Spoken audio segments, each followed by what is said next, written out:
গত ১৬টি বছর আমাদের বিএনপি ভারপ্রাপ্ত চেয়ারম্যান জনাব তারেক রহমানের নির্দেশে রাজপথে আন্দোলন সংগ্রাম করেছি। স্বৈরাচার সরকারকে পতন ঘটিয়েছি। লাস্ট শেষ জুলাই আগস্ট যে পরিমাণ রাজপথে আন্দোলন হয়েছে, আমাদের নেতাকর্মী অনেক নেতাকর্মীরা দেরকে হত্যা করা হয়েছে।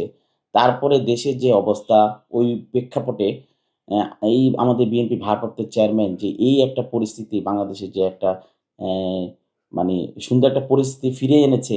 এজন্য উনাকে অনেক ধন্যবাদ এবং এই ১৬ টি বছর দেড় যুগ নির্বাসন থেকে উনি যে বাংলাদেশে আসছেন আগামীকাল।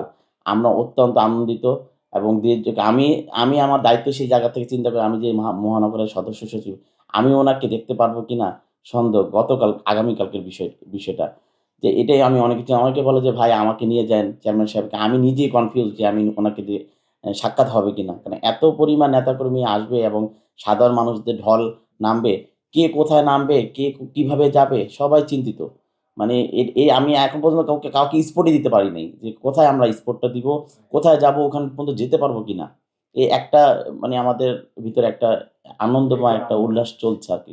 টানা তৃতীয়বার অর্জন করেছে দেশের সেরা সুপার ব্র্যান্ড স্বীকৃতি বসুন্ধরা টিস্যু।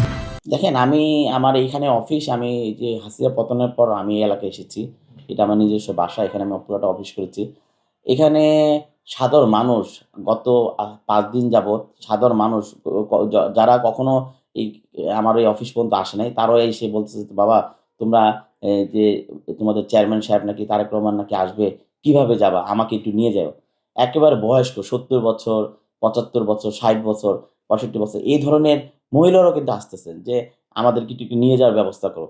এখন আমি আমরা যারা দায়িত্বশীল আছি, যারা আমার কর্মী, দলের কর্মী, যারা নিবেদিত, তারা কিভাবে যাবো এটাই কোনো সিদ্ধান্ত এখন পর্যন্ত আমি দিতে পারতেছি না।